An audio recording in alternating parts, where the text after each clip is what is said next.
হাতে দুদিনের ছুটি থাকলেই মনটা কেমন পালাই পালাই করে। আর এবার গন্তব্য মা তারার শক্তিপীঠ তারাপীঠ, সাধক বামদেবের সাধনপীঠ তারাপীঠ।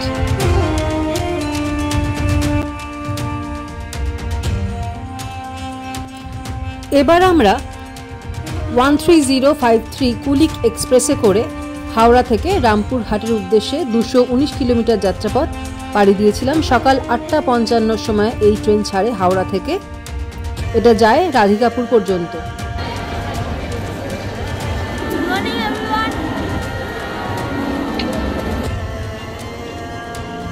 এই কুলিক এক্সপ্রেসে প্রথমেই একটা ভিস্টাডোম কোচ আছে, যার ভাড়া 1700 টাকা জনপ্রতি।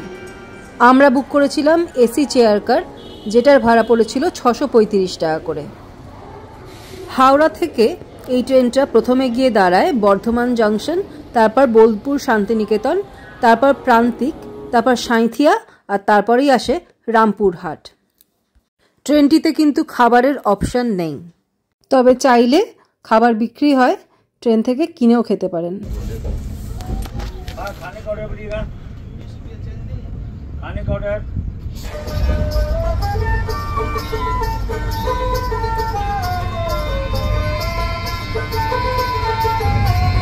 কুলিক এক্সপ্রেস ছাড়াও শিয়ালদা আর হাওড়া থেকে যেসব ট্রেনগুলো যায় তাদের একটা লিস্ট দিয়ে রাখলাম, আপনারা একটু পজ করে দেখে নেবেন।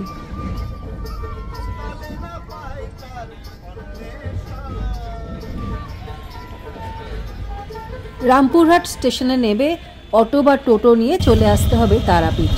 স্টেশন থেকে তারাপীঠের দূরত্ব মোটামুটি 9 কিলোমিটারের মতো। অটো রিজার্ভ করলে মোটামুটি 250 টাকা মতো নিয়ে থাকে, আর যদি শেয়ার করে আসেন তাহলে ভাড়াটা খানিকটা কম হয়। তারাপীঠে মা তারা সরণি যে গেট, ভিআইপি গেট দিয়ে কিন্তু নয়, মা তারা সরণির যে গেট, সেই গেট দিয়ে সোজা একটু চলে আসলেই রাস্তার বাঁ হাতে পড়বে হোটেল সংগ্রাম। আমরা ছিলাম ফার্স্ট ফ্লোরে 201 নম্বর রুমে। এই রুমটা বিশাল বড়, এক কথায় অসাধারণ। পরিষ্কার ঝকঝকে তকতকে, ফ্লোর থেকে আরম্ভ করে সবকিছুই ভীষণ সুন্দর ছিল। এখানে বিভিন্ন ক্যাটাগরি অনুযায়ী 1000 থেকে 3000-এর মধ্যে রুম পেয়ে যাবেন। উইথ এসি নিলে 500 টাকা করে আরো বেশি লাগে। আমাদের এই রুমটার ভাড়া পড়েছিল 2000 টাকা। যেহেতু আমরা শীতকালে গিয়েছিলাম সেই জন্য এসির কোনো প্রয়োজন ছিল না, গরমকালে গেলে এই রুমটারই তাহলে ভাড়া 2500 লাগতো। বাথরুম মোটামুটি ঠিকঠাক সাইজেই ছিল, বেশ বড়ই ছিল, অসুবিধা হয়নি কোনো। গিজার ছিল, গিজার ওনাদের ফোন করে বললে ওনারা চালিয়ে দিতেন। বেসিনটা একটু কর্নার করে একটু ছোট সাইজের ছিল, তবে ব্যবহার করতে অসুবিধা হয়নি। আর বাদবাকি সব হোটেলে যেরকম থাকে, টাওয়েল থেকে আরম্ভ করে সোপ, শ্যাম্পু কিট ইত্যাদি, এগুলো ওরা প্রোভাইড করেছিলেন।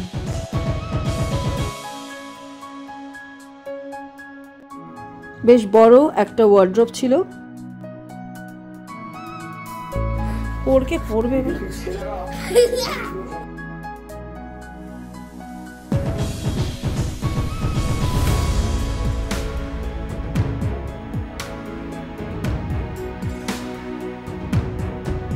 এছাড়া পাবেন ইন্টারকমের ফেসিলিটি, এরা রুম সার্ভিসও প্রোভাইড করে সবকিছুই।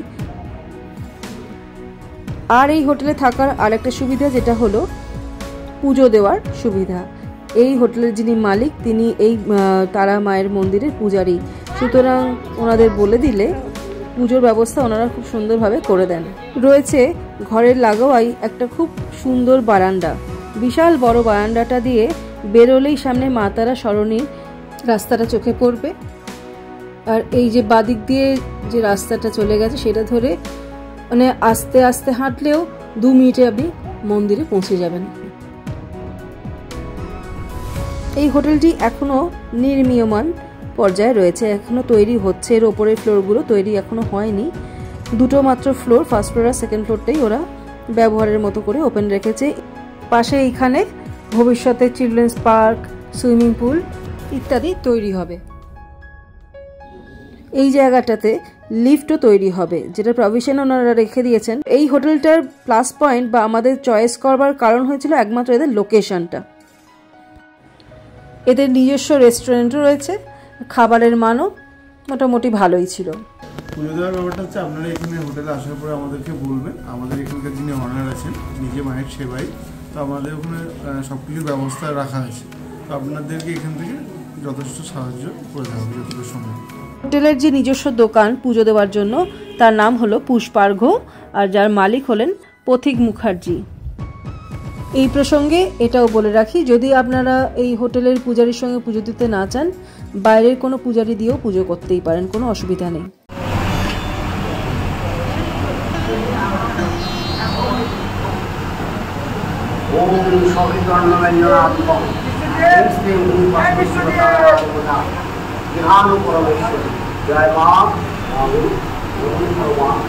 প্রত্যেক দিন তারা মাকে ভোগ নিবেদন করা হয় দুপুর 12টা থেকে 1:30টার মধ্যে, আর সন্ধ্যাবেলা 6টা থেকে 7:30টার মধ্যে। দুপুরের ভোগদানকে বলা হয় মধ্যাহ্ন ভোগ বা অন্নভোগ, আর সান্ধ্যকালীন যে ভোগ সেটাকে বলা হয় শীতল ভোগ। ভক্তরা চাইলে নিজেরা মূল্যের বিনিময়ে মাকে এই ভোগ নিবেদন করতে পারেন, আর এই ভোগ নিবেদনের সময় মন্দির বন্ধ থাকে।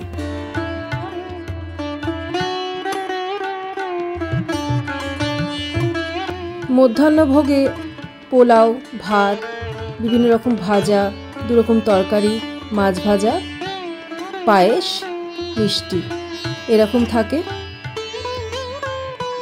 আর শীতল ভোগে লুচি, সুজি, ফল, মিষ্টি ইত্যাদি দিয়ে মাকে ভোগ নিবেদন করা হয়।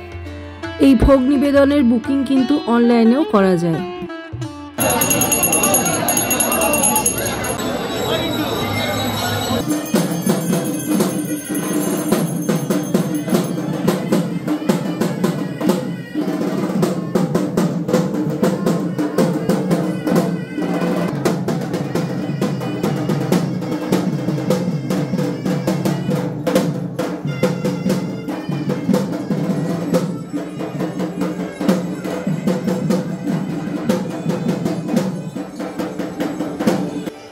তারাপীঠ মন্দির প্রাঙ্গণের মধ্যেই অবস্থিত পাশে শিব মন্দির,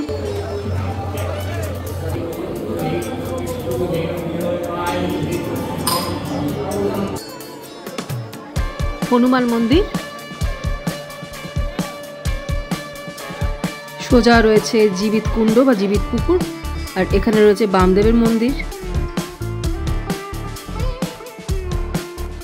মন্দিরে মায়ের দর্শনের জন্য প্রচণ্ড লম্বা লাইন পড়ে। এই লাইনকে অ্যাভয়েড করবার জন্য আপনারা চাইলে ভিআইপি টিকিট কাটতে পারেন। ভিআইপি টিকিটের মূল্য 100, 300 এবং 1000 টাকা।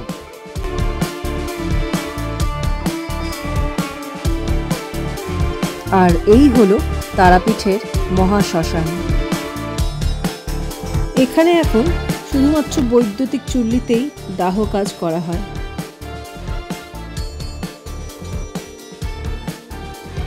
আর তারাপীঠে গেলে শ্মশানে এই ভদ্রলোকের সঙ্গে ছবি তোলাটাও বাধ্যতামূলক।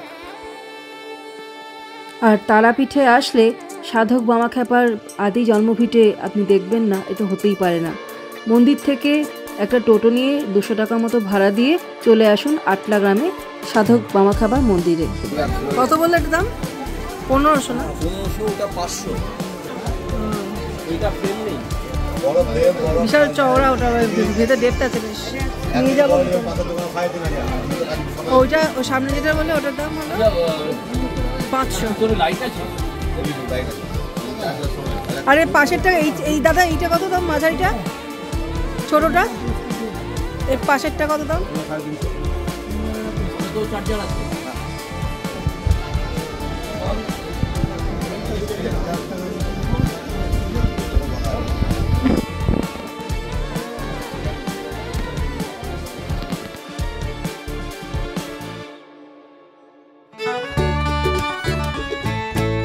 তো এই ছিল আমাদের 2 রাত 3 দিনের তারাপীঠ ভ্রমণের প্ল্যান।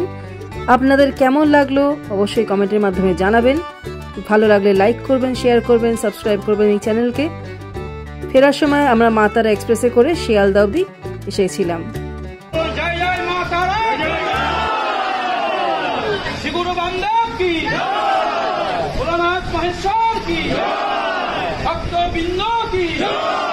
সাধু সন্ত কি